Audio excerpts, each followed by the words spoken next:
Gamitin ang tinig ng Diyos, hindi ang tinig ng demonyo. Ako po si Father Fiel Pareha at ito po ang ating segment, ang Daily Devotion, na kung saan tayo po ay magdarasal, magbabasa at magninilay kasama ng salita ng Diyos sa buong taon. Manalangin tayo. Sa ngalan ng Ama, ng Anak at ng Espiritu Santo. Amen.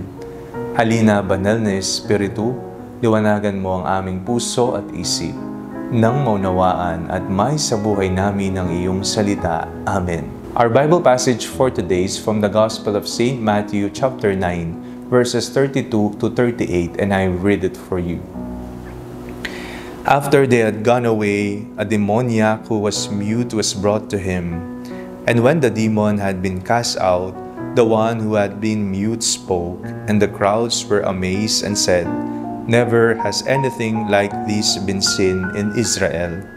But the Pharisees said, "By the ruler of the demons he cast out the demons." Then Jesus went about all the cities and villages, teaching in their synagogues and proclaiming the good news of the kingdom, and curing every disease and every sickness.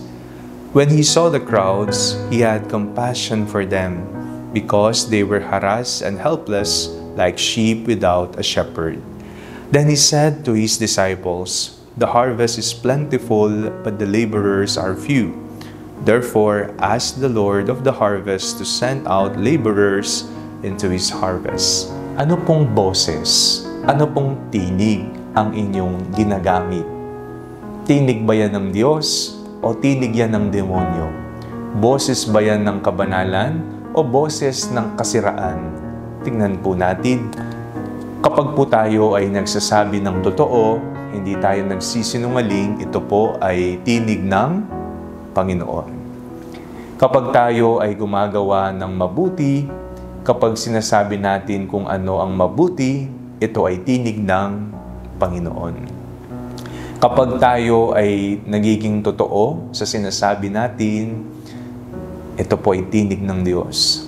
Ngunit, kapag ang ating sinasabi mga paninira, chismis, kahit sabihin nating white lies, ay pagsisinungaling pa rin po yan, yan po ay tinig ng demonyo.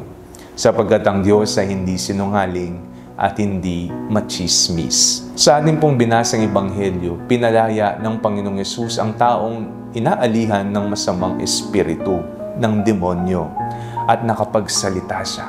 Kapag tayo ay nagsasabi ukol sa masama, sa kasinungalingan at sa hindi totoo, tayo po ay para bang inaalihan ng demonyo. Hindi tayo inaalihan ng banal na espiritu, sapagkat ang banal na espiritu ay magsasabi ng katotohanan, kabutihan, kapayapaan at pagkakaisa. At kapag napalaya na tayo ni Jesus mula sa pagkakaalipin sa masama, tayo ay makapagsasalita na. Makapagsasalita ng totoo, tama, tapat, kapayapaan, pagmamahal at awa sa iba.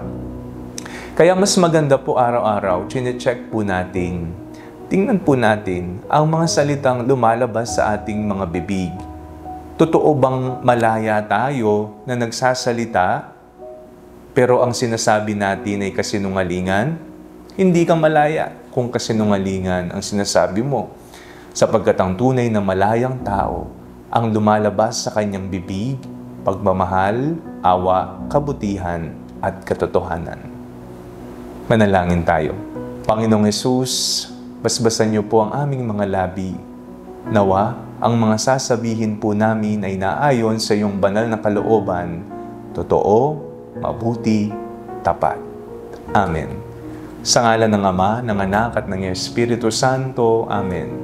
Huwag po ninyong kalimutang i-like ang video ito, mag-comment po kayo and share it with your family and friends. Ang panalangin bago matulog ay may sariling Facebook page na po. Huwag niyo pong kakalimutang mag-like at mag-follow dito, and do not forget to subscribe to our YouTube channel. I-click niyo lamang po ang link na nasa description ng video ito, o kaya naman po just search Father Fiel Pareha.